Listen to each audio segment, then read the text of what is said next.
عرب کے عام باشندے اسماعیل علیہ السلام کی دعوت و تبلیغ کے نتیجے میں دین ابراہیم کے پیروکار تھے، اس لیے صرف اللہ کی عبادت کرتے تھے اور توحید پر کاربند تھے۔ لیکن وقت گزرنے کے ساتھ ساتھ انہوں نے اللہ کے احکامات کو بھلا دیا، پھر بھی ان کے اندر توحید اور دین ابراہیمی کے کچھ آثار باقی رہے، کچھ شعائر پر وہ عمل پیرا رہے، یہاں تک کہ بنو خزاعہ کا سردار عمرو بن لحی منظر عام پر آیا۔ اس کی نشو و نما نیکی، صدقہ و خیرات اور دینی باتوں سے گہری دلچسپی پر ہوئی تھی، اس لیے لوگوں نے اسے محبت کی نظر سے دیکھا، اسے بڑا عالم اور اللہ کا ولی سمجھ کر اس کی پیروی کی۔ پھر اس شخص نے ملک شام کا سفر کیا، اس نے دیکھا وہاں بتوں کی پوجا ہو رہی تھی، اس نے سمجھا یہ طریقہ بھی اچھا ہے اور برحق ہے، کیونکہ ملک شام پیغمبروں کی سرزمین تھی، آسمانی کتابیں وہاں نازل ہوئی تھی۔ چنانچہ واپسی پر وہ وہاں سے اپنے ساتھ حبل بت بھی لے آیا اور اسے خانہ کعبہ کے اندر نصب کر دیا اور اہل مکہ کو اللہ کے ساتھ شرک کی دعوت دی۔ اہل مکہ نے اس پر لبیک کہا۔ اس کے بعد بہت جلد حجاز کے باشندے بھی شامل ہو گئے، وہ بھی ان کے نقش قدم پر چل پڑے۔ اس طرح عرب میں بت پرستی کا آغاز ہوا۔ حبل کے علاوہ عرب کے قدیم ترین بتوں میں سے ایک منات تھا۔ یہ بحر احمر کے ساحل پر قدید کے قریب مشلل میں نصب تھا۔ اس کے بعد طائف میں لات نامی بت وجود میں آیا، پھر وادی نخلا میں عزا کا بت نصب کیا گیا۔ یہ تینوں عرب کے سب سے بڑے بت تھے۔ اس کے بعد حجاز کے ہر خطے میں شرک کی کثرت اور بتوں کی بھرمار ہو گئی۔ کہا جاتا ہے کہ ایک جن عمرو بن لحی کے تابع تھا، اس نے بتایا کہ قوم نوح کے بت یعنی ود، سوا، یغوث، یعوق اور نصر جدہ میں دفن ہیں۔ اس اطلاع پر عمرو بن لحی جدہ گیا اور ان بتوں کو کھود نکالا، پھر ان کو تہامہ لایا، اور جب حج کا زمانہ آیا تو انہیں مختلف قبائل کے حوالے کیا۔ یہ قبائل ان بتوں کو اپنے اپنے علاقوں میں لے گئے۔ اس طرح ہر قبیلے میں پھر ہر گھر میں ایک ایک بت ہو گیا۔ اسی پر بس نہیں کی گئی، اس کے بعد مشرکین نے مسجد حرام کو بھی بتوں سے بھر دیا۔ چنانچہ جب مکہ فتح ہوا تو بیت اللہ اور اس کے گردا گرد 360 بت تھے، جن کو خود رسول اللہ صلی اللہ علیہ وسلم نے اپنے دستے مبارک سے توڑا۔ آپ ہر ایک بت کو چھڑی سے ٹھوکر مارتے اور وہ گر جاتا۔ پھر آپ نے حکم دیا، ان تمام بتوں کو مسجد حرام سے باہر نکال دو۔ چنانچہ ان سارے بتوں کو مسجد حرام سے باہر نکال کر جلا دیا گیا۔ غرض شرک اور بت پرستی اہل جاہلیت کے دین کا سب سے بڑا مظہر بن چکی تھی، اور ان لوگوں کو یہ گھمنڈ بھی تھا کہ وہ سیدنا ابراہیم علیہ السلام کے دین پر ہیں۔ پھر اہل جاہلیت کے یہاں بت پرستی کے کچھ خاص طریقے بھی رائج تھے، جو زیادہ تر عمرو بن لحی کے گھڑے ہوئے تھے۔ یہ جاہل لوگ سمجھتے تھے کہ عمرو بن لحی کے طریقے دین ابراہیمی میں تبدیلی نہیں بلکہ بدعت حسنہ ہیں۔ ان میں بت پرستی کی کیا کیا رسمیں رائج تھیں، اس کی تفصیل بھی سن لیں۔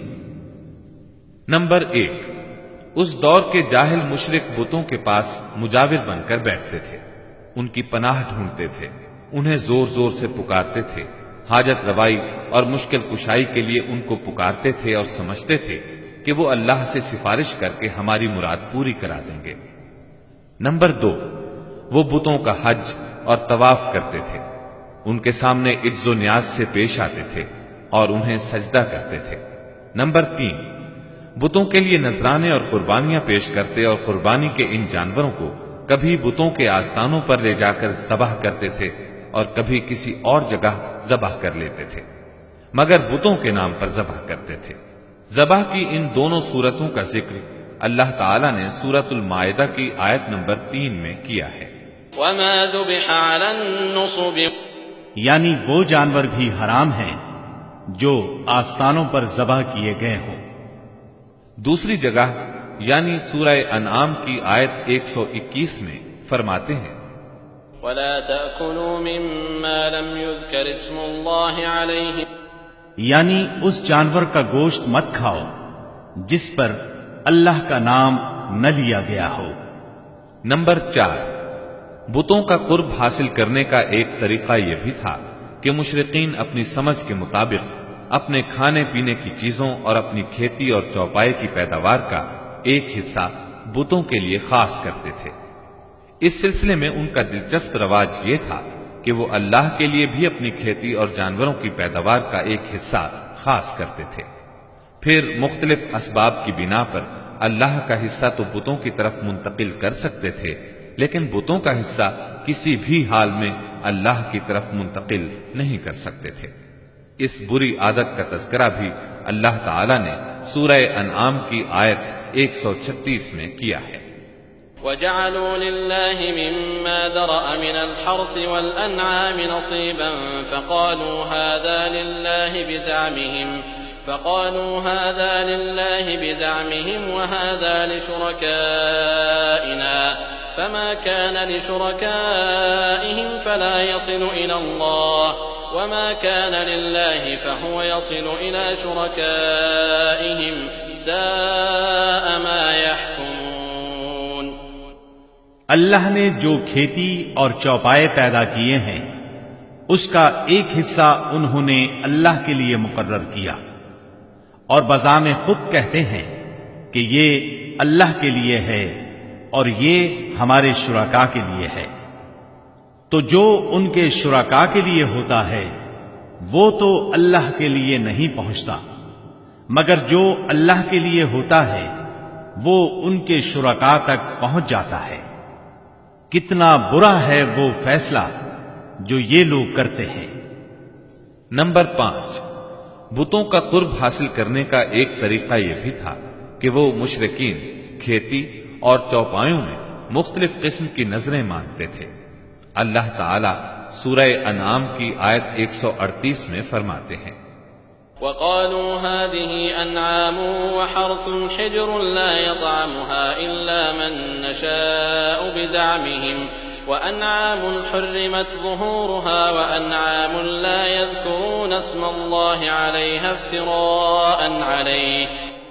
ان مشرکین نے اپنے خیال پر یہ بھی کیا کہ یہ چوپائے اور کھیتیاں ممنوع ہیں، انہیں وہی کھا سکتا ہے جسے ہم چاہیں، اور یہ وہ چوپائے ہیں جن کی پیٹھ حرام کی گئی ہے، یعنی نہ ان پر سواری کی جا سکتی ہے اور نہ سامان لادا جا سکتا ہے۔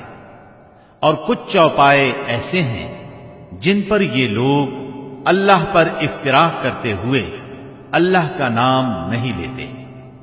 یہ تھے ان کے عقائد۔ انہی جانوروں میں بحیرہ، صائبہ، وسیلہ اور حام تھے۔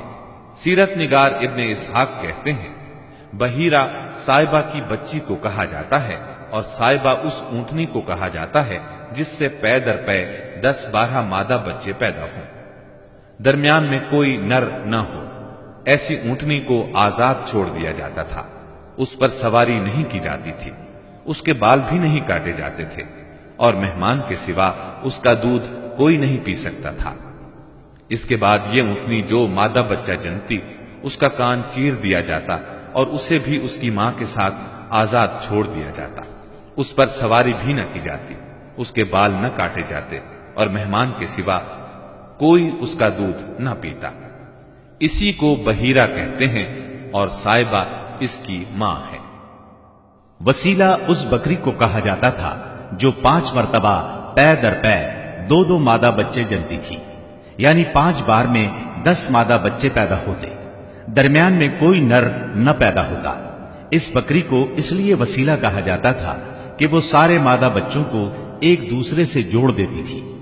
اس کے بعد اس بکری سے جو بچے پیدا ہوتے انہیں صرف مرد کھا سکتے تھے، عورتیں نہیں کھا سکتی تھی۔